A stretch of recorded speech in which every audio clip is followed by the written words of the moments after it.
মধ্যপ্রাচ্য কি অবশেষে থামাতে যাচ্ছে যুদ্ধের আগুন, নাকি সামনে আরো বড় সংঘাতের আশঙ্কা?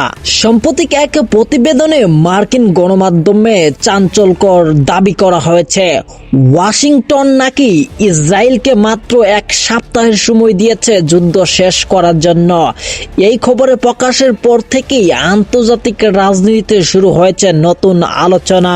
মার্কিন প্রশাসনের ঘনিষ্ঠ সূত্রে বরাতে দিয়ে প্রতিবেদনে বলা হয়েছে মধ্যপ্রাচ্যের ক্রমবর্ধমান উত্তেজনা নিয়ন্ত্রণে আনতে যুক্তরাষ্ট্র ইসরায়েলের উপর চাপ বাড়ছে। কারণ দীর্ঘদিন ধরেই চলতে থাকা এই সংঘাত শুধু আঞ্চলিকটিকেই নয়, পুরো বিশ্বের নিরাপত্তা অর্থনীতির উপর প্রভাব ফেলছে। বিশ্লেষকদের মতে যদি এই যুদ্ধ দ্রুত বন্ধ না হয় তাহলে পরিস্থিতি আরো ভয়াবহ দিকে যেতে পারে। ইতিমধ্যে ইরান ইসরায়েলের মধ্যে উত্তেজনা চরমে পৌঁছেছে।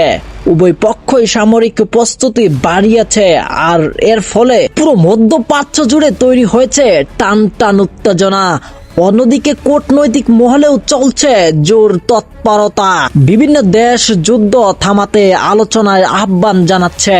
বিশেষ করে যুক্তরাষ্ট্র চাইছে দ্রুত কোনো সমাধান বের হোক, যাতে পরিস্থিতি নিয়ন্ত্রণের বাইরে চলে না যায়। তবে প্রশ্ন রয়ে গেছে, ইসরায়েল কি সত্যি এক সপ্তাহের মধ্যে যুদ্ধ থামাবে, নাকি এই সংঘাত আরো দীর্ঘ হবে? বিশ্ব এখন তাকিয়ে আছে মধ্যপ্রাচ্যের দিকে, কারণ এই অঞ্চলের প্রতিটি সিদ্ধান্তের প্রভাব পড়ছে পুরো বিশ্বের উপর। এখন দেখার বিষয় আগামী দিনগুলোতে কূটনৈতিক আলোচনা কোন দিকে মোড় নেয়।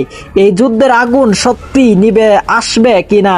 মধ্যপ্রাচ্যের এই টান উত্তেজনার সমস্ত আপডেট পেতে চোখ রাখুন আমাদের পরবর্তী বিশেষ প্রতিবেদনগুলোতে।